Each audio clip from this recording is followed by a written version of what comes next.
beach boating conditions, not the best the next couple of days, but we will start to see some improvement. We've been talking about the rip current risk being high as well. That's also going to stay in place through probably about Wednesday or so. Let's talk about a very key component to our forecast here, the moisture content. We've talked about this pretty extensively here over the last several days. Really, it feels like the last week or so. We have this, what we call a trough. It's a big dip in the jet stream. And here's the thing about this particular one. It is really drastic for this time of year. We're getting that dip in the jet stream all the way down to the Florida Panhandle.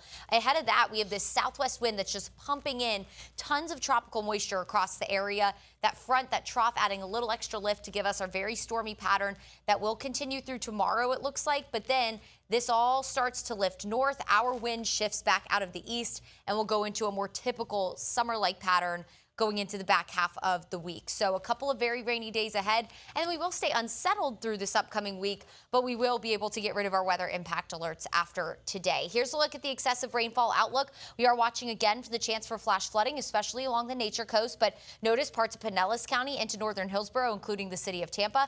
Polk County, all under that marginal risk for flash flooding today, as heavy downpours are expected. Already seeing some move in along our coastline this morning. We're going to first take you up to the Nature Coast. One round of many moving in here from Crystal River down into Homosassa.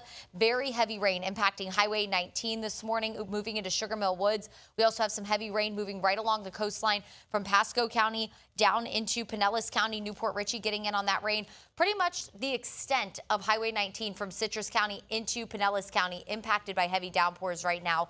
Nothing necessarily strong, but we do have some, at least a little bit of gusty wind and some of these storms moving in. Indian Rocks Beach, Pinellas Park, St. Pete about to get in on that really heavy rain. Heads up in Safety Harbor. This is headed your way as well. Put a tracker on this line here for you. St. Pete around 7:01, Tampa around 7:17, Brandon around 8:05, Fishhawk around 8:23, 9 o'clock. This holds together. Storms moving into Lakeland. So obviously this is going to impact your morning commute. Just give yourself a little bit of extra time, especially if you live closer to the coast. You're heading out within the next half hour. Make sure you're not running late today because that rain will definitely make you late if not. Let's take you through Futurecast. So again, heavy downpours possible throughout the morning commute. This model is running a little slow, but the idea is the same. The morning commute will have heavy rain. Another round of heavy downpours that's way offshore right now.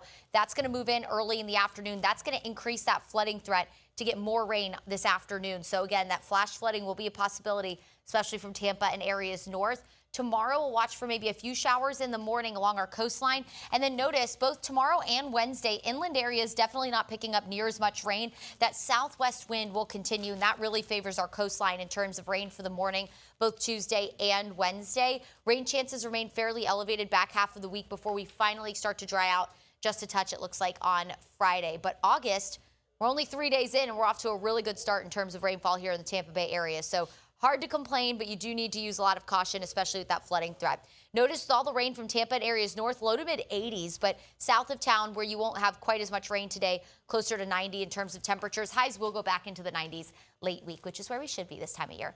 Moderate chop on the bay sees 2 to 5 feet. That high rip current risk today, so don't be going in the water without any kind of lifeguard on duty. 7 days shows the unsettled forecast pattern continuing through the upcoming weekend with highs hovering in the mid 80s to near 90.